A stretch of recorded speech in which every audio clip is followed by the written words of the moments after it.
Yo, yo, yo, what's going on, everybody? It's your boy Dominic Peterson, aka Ducks on 503, talking all things Oregon football. And man, oh man, the Oregon versus Georgia game was brutal for Duck fans. Put out my vlog, so if you haven't seen the vlog, go ahead and check that out. I was there September 1st, got there early, hung out with Sports Chat. Shout out Ryan Winter, 503. Hung out with Mike Black. I went down there with my pops and stuff and went and seen a Braves game.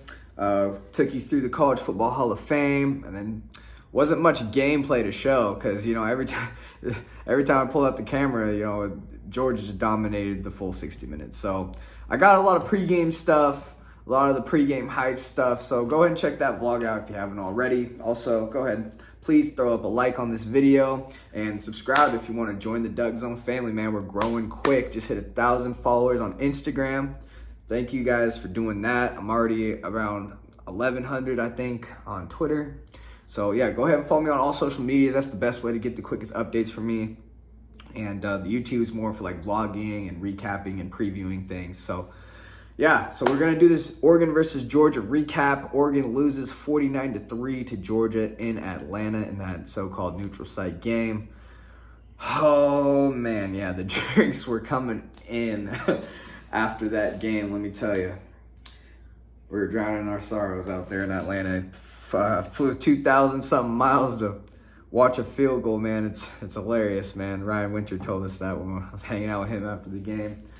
But cheers to all the Duck fans that made it out there, man. It was really great environment. Cheers to all the Georgia fans as well. I mean, there was a few that were, kind of hostile, but most of the Georgia fans were awesome. And the Southern hospitality was great. Had great food and great drinks. Is awesome. But anyways, man, let's get to this game, man. I've seen a lot of fans, there's the overreaction crowd and then there's the underreaction crowd, okay? There's a lot of people saying, oh, well, it was Georgia, of course this was going to happen, like let's just move on and there's no problem. It's fine. It's just week one, which I understand to an extent, but you lose 49-3 with the talent you got. I mean, there is some problems that got exposed real quick. Then you got the overreaction crowd that's, saying Oregon's going to win 3, 4, 6 games. It's like, come on, man. Like, Oregon is still a good team. They just ran into a better team. That's just what it comes down to. My stance, I feel like I'm somewhere in the middle. Now, I think there's a need for this reaction. A lot of Duck fans are mad, and I understand. I mean, for the last 20 years, Duck fans have been treated with some dominant teams, throughout the years. Now, been a little up and down, here and there, but for the most part, the last 20 years, Oregon's been a dominant team, a dominant brand. My dad, he was born in the early 80s, 1981, so he kind of watched the Ducks, become what they are, and the older crowd, Ryan Winter and stuff, like I talk with those guys, and they kind of get it, they know, like, coming in with a brand new coaching staff, yeah, they have good pedigrees, coming from Alabama, Tosh Lupoy, coming from Georgia with Dan Lanning, like, Noah Sewell, Flo coming back, a lot of hype, but man, you got to put it together on the field. And I said this in my preview, guys, like I predicted a slow start for Oregon. I mean, you bring in a new coaching staff, dude, it takes time, man. I mean, just look at Kirby, his first season, he went 8-5, and now look at him, and I believe Dan Lanning will do the thing, and I think the Ducks will get it together. I mean, there's no need to overreact and say we're a mid-Pac-12 team. Might have looked like it week one, of course, but I mean, look at the Chip Kelly. It just kind of reminds me of the Chip Kelly era, like his first game at Boise State. It was ugly, 19-8 loss. Now this one, in my opinion, is one of the worst losses I've ever seen. We'll get to that, but the thing is, like, coming in, a lot of Oregon fans, I think they considered, like Oregon to compete. I mean, at least I did. I had 35-24 Georgia, and that's Oregon covering the spread.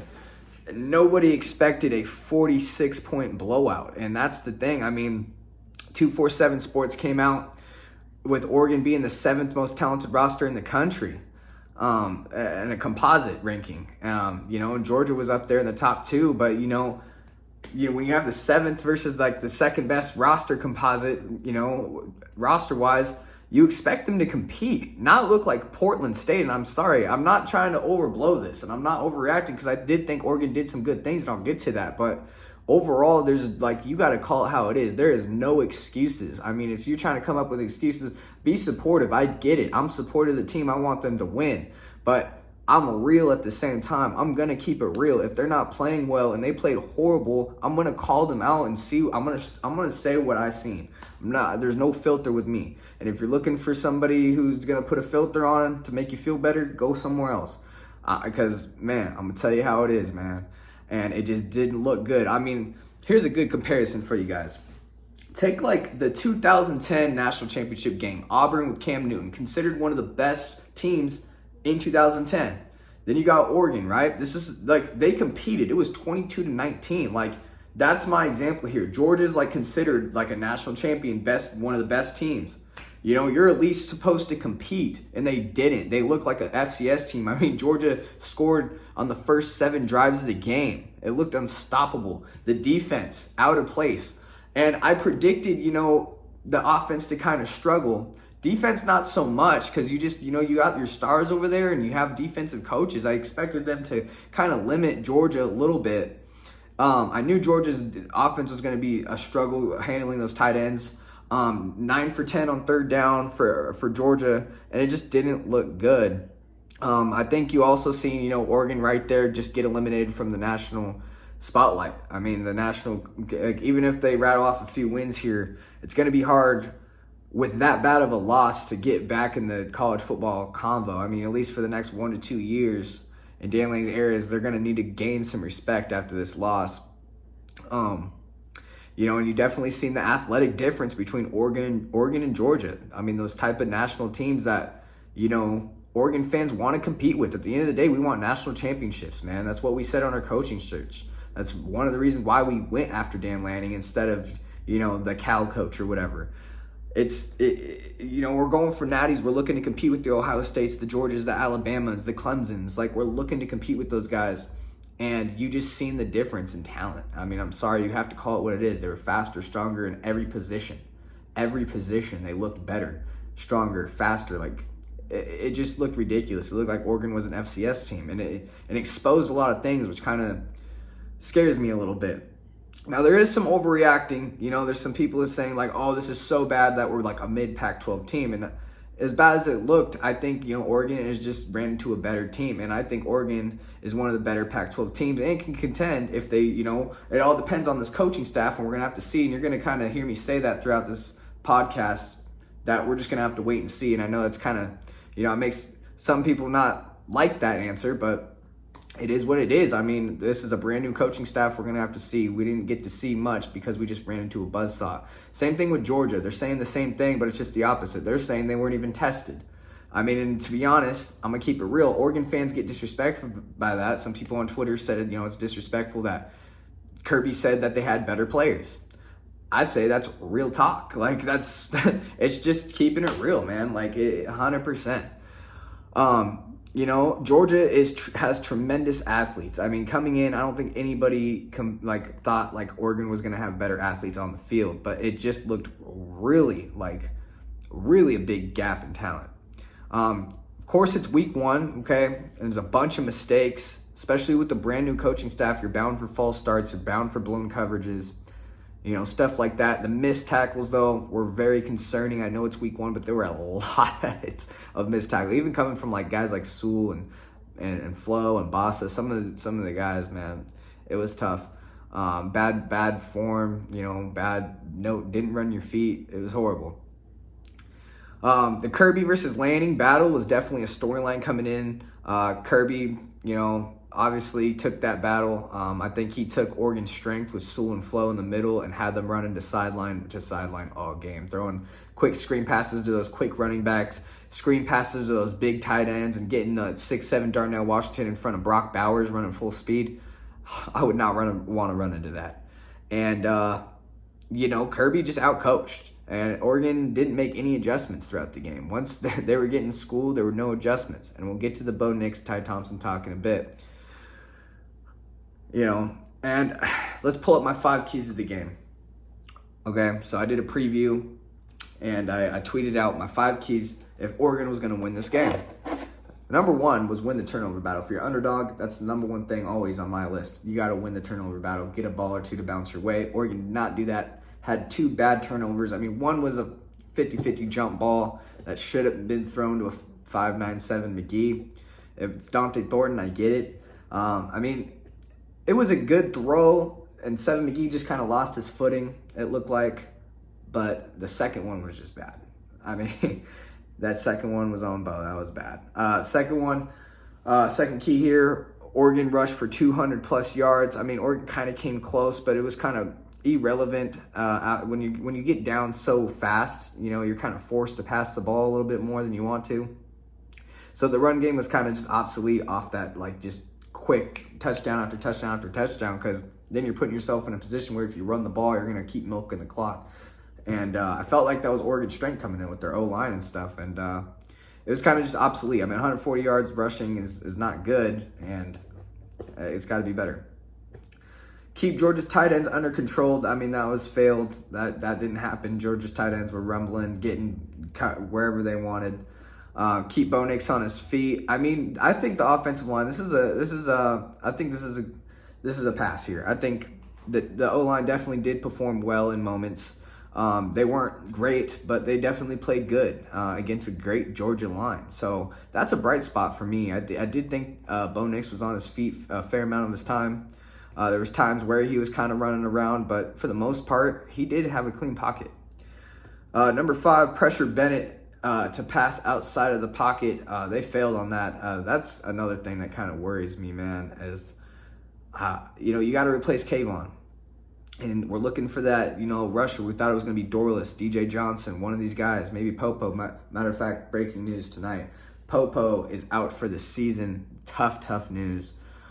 Just had to break that real quick. But yeah, Popo is definitely out for the season. So Popo, we wish you a speedy recovery. But getting back to the 5th point here, pressure Bennett to pass outside of the pocket. Bennett went 25 for 31 and 368 yards and 2 touchdowns in 3 quarters. So, did not look good for Oregon at all on the D-line. I mean, he was kind of just sitting there all day, pickpocketing them. And another thing on that, though, is just the coverage was bad as well, all around. That doesn't help a D-line.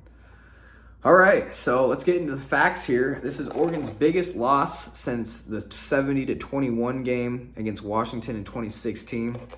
Oregon's first time not scoring a touchdown since 2017. That was a 38-3 loss to Washington.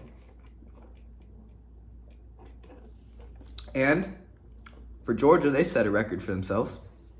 This is Georgia's biggest win over a ranked opponent since 1982. And, I think Oregon did come in a little overrated on their ranking, number 11. I kind of had them ranked 20 to 25th just based off what they came off last year.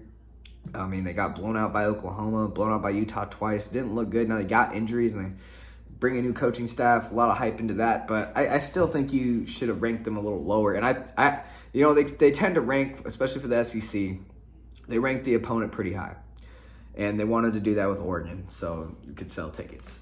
And to be honest, they kind of came in ranked pretty high, in my opinion.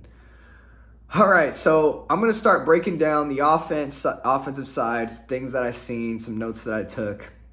And then I'm going to go ahead and break down the defensive side, some things that I've seen, some notes that I took. And then after that, I'll go ahead and get into the QB situation that everybody's talking about. Should we bench Bo Nix? Should Ty Thompson come in? I'm going to give you my thoughts on that. And then some other questions that fans are having on Twitter I'll kind of get into. And then I'll wrap up the video. All right. So I'll start with what concerns me most. The defense, guys. Look, QB situation, I get it. Was not good at QB. The offense didn't, they moved the ball pretty well, but they key possessions, they couldn't get it done. Bad turnovers as well. I get it. Bad QB play. But when you give up 49 points, I don't care who you have at quarterback, it is really, really, really hard. When you give up 7 touchdowns in a row, it is really, really hard to play quarterback and win the game. I'm just saying. And you know what concerns me most? Is that this was the most hyped up part of the team. I mean, every fan was talking about how the new coach isn't Lanning and Lupoy is going to make this defense tremendous. Lanning, I get it. He came from Georgia and made that and was part of that national championship defense last year. And then you got Flo back. You guys got Bennett, Williams, Dorless, and Sewell. I get it. But man, the way that defense looked was really concerning. Like, I get how good Georgia is, but there's no excuse for like a 50-pointer almost on you. Like, and you have the 7th most talent in the country. You know, it's week 1. This is one of the most horrible tackling games I've ever seen from Oregon. One of the most, not maybe the most, to be honest. I went back and looked at the highlights and watched the tape, and oh my gosh, I can't count how many missed tackles happened. It was insane. You know, Oregon historically, even when they were good, they couldn't really defend the pass that well. Now they were able to get a lot of turnovers back in like 2012, and they had a good stretch where they led the nation in interceptions and stuff like that. But over the years, I mean, Oregon has, you know, it's been a struggle to defend the pass, and Bennett went 25 for 31, 368 yards and 2 touchdowns in 3 quarters. I mean, I thought Bennett was good, but this guy looks like he's ready to roll this year. I mean, this is a senior. He doesn't have quarterback competition. He knows he's the leader of this team, and I think he's ready to roll this year again. He looks really, really good, and he could contend for the Heisman. I think he looks really good. I think there's only probably like 1 or 2 teams that could possibly compete with Georgia, and that's Alabama, maybe Ohio State. But I think even Georgia would roll over Ohio State, to be honest. All right. So, you know, even when you put guys that you thought were athletically able to match up, you know, they really didn't. Like, even when you had guys like this, my point on this is like when you have guys like Flo and Sewell, right, come out, and you put guys like Jackson LeDuc. You know, a lot of like, even me, I was high on Jackson LeDuc. Loved his film, loved what I seen from him last year a couple of times, and he just did not look good against those guys at all. He was getting outmanned. You know, trying to tackle these guys, he looked slower, and he just didn't look athletically capable to match up with Georgia, and it kind of concerns me. It's like, you think we have all these depths in the preseason, it looks good on paper, but when these guys get on the field and you start seeing the tape, it concerns you. Same with Gonzalez. Like, this guy was supposed to be a projected first rounder. A lot of these guys. Now, he played well. I'm not going to say he played horrible, but to say he's a projected first rounder, you're going against NFL receivers, and you got exposed like twice pretty badly. And man, the slants over the middle on you were open a lot. You look like a like 5th, 6th round draft pick at best for me. After one game. I'm not going to judge you on one game, Christian Gonzalez. You have a lot to prove, but if you really wanted to make a splash on your first round projection, this would have been the game to really lock down A.D. Mitchell and stuff. And he was making a lot of highlights, especially blocking. Like, the corners were getting manhandled. This is what I'm talking about, but just by bigger, faster, stronger athletes. It's insane. Georgia does not mess around, man. Georgia was also 9 for 10 on 3rd down. Now, one thing that I was going to pay attention to in this game was 3rd down. How good would Oregon be on 3rd down defense? Because they were one of the worst teams last year getting teams off the field on 3rd down. I mean, I can't tell you how many times it'd be 3rd and 8, 3rd and 7, 3rd and 10, and they're still getting conversions. I mean, I think Georgia, I think they passed, each pass was like 11.9 yards or something. I mean, there was each play they averaged 9.2 yards per play or something like that. It is insane. Like, every play was a first down almost.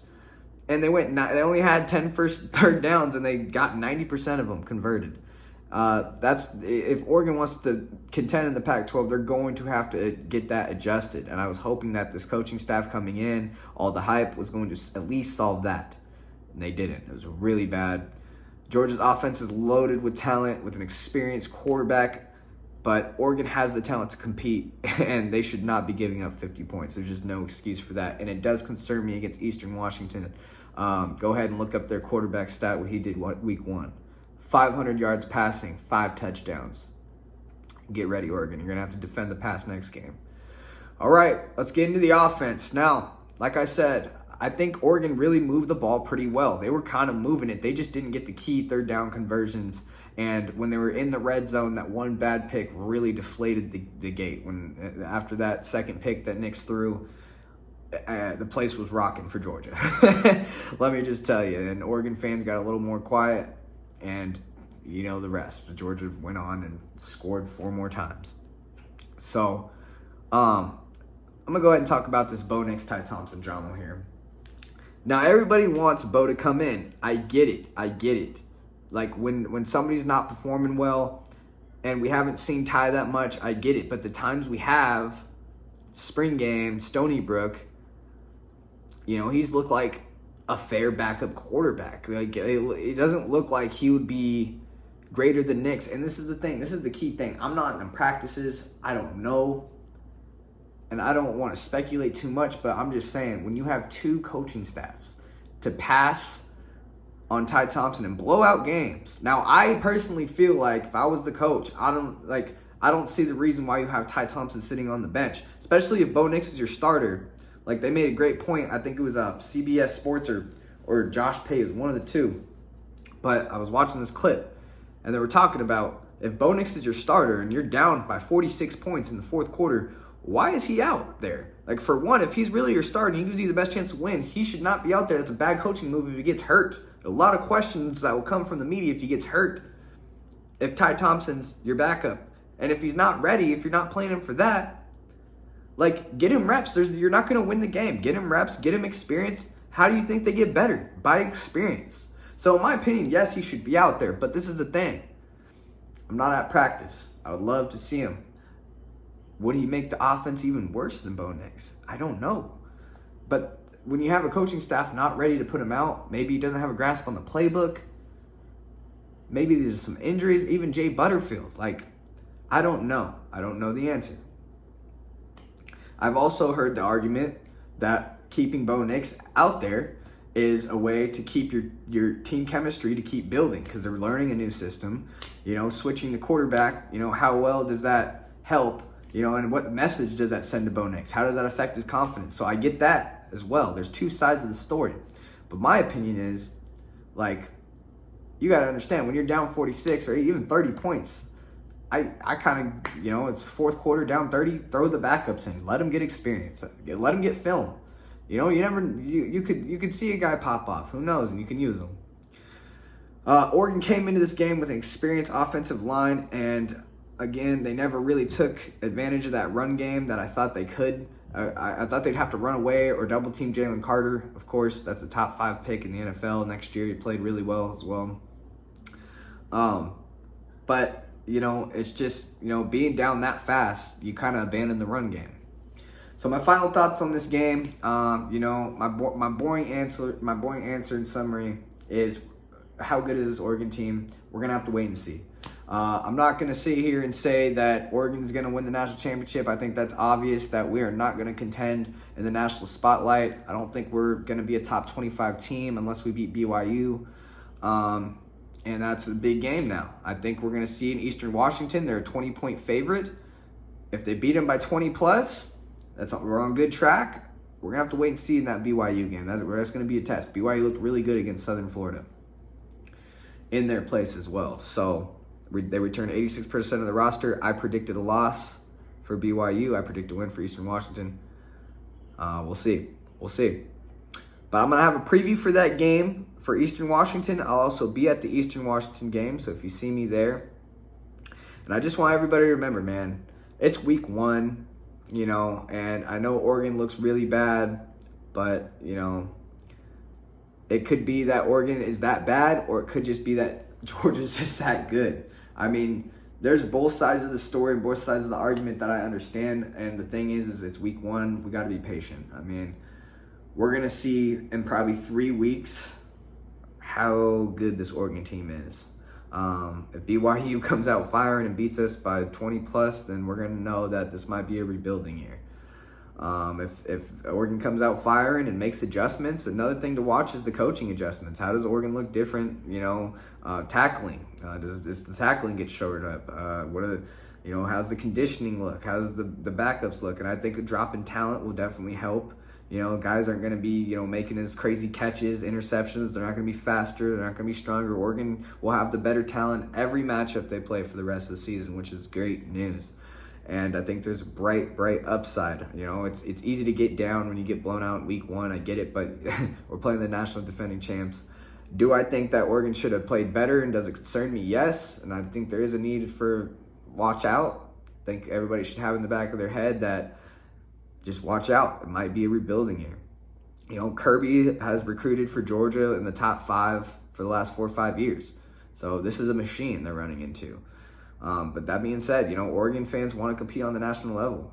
Phil Knight, you know, he wants us to compete on the national level. Coming in with the 7th most talented ranked roster, you're expected to compete, not get blown out. So just keep that in the back of your head, Oregon fans, but don't get too overreactive where you think it's going to be a bad, horrible season, because we just don't know yet. We're going to see. So also the coaching adjustments is big, guys. We're going to have to see how these coaches adjust, see if they do anything different, see what it looks. But big news is just wait and see. All right, guys. Yeah, I'll be at the Eastern Washington game. I'll be at the BYU game. So hit me up if you guys ever want to hang out or something. I'm always down to connect with Duck fans. Met some Duck fans from Middle Tennessee State also. Shout out to them. That was awesome. Had some funny story. I was just sitting at the bar with Ryan and Mike, and some guy comes in and like, "Are you Dominic?" I'm like, I didn't know what to say for a second. I was like, "Yeah." He was like, "Oh, we just came in from Tennessee. My boys want to meet you." I was like, "Oh, crap. Okay." So I went out there, took a picture, shook their hand. It was great. About my editor, shout out Steve, the editor for Scoop Duck. Also, yeah, subscribe to scoopduck.com. I write articles. I cover recruiting for them. And go ahead and subscribe to the channel. Hit that like button.